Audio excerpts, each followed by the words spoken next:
Let's go back to the point mentioned about schools and the management of COVID within schools. And in the Telegraph, the Archbishop of York is calling for an end to school bubbles, something which it seems the government is of a mind to do, but not moving particularly quickly towards that end, Polly.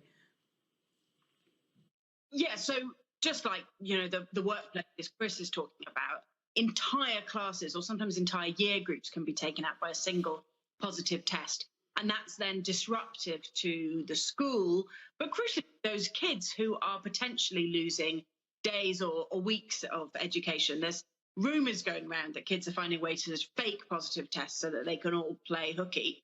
And even if that's only true in a few cases, it does seem, again, potentially a serious problem, especially if we're going to take it through the autumn.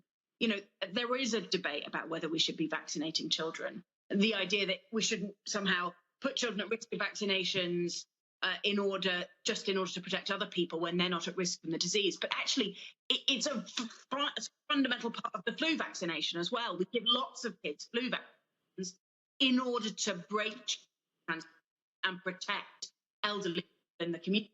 So, there's all sorts of reasons why we give vaccinations. I think we should be incredibly aggressive about vaccinating children in order to reduce the pool of infections, reduce the chance of variants, and make sure that our kids can stay in school as much as possible. But Christopher, it's quite an odd one, because although parents are very happy to be vaccinated themselves, they do have a question mark over whether they should actually allow their children to be vaccinated. It's very curious because they have allowed them to have other vaccinations in the past. Why do you think that is?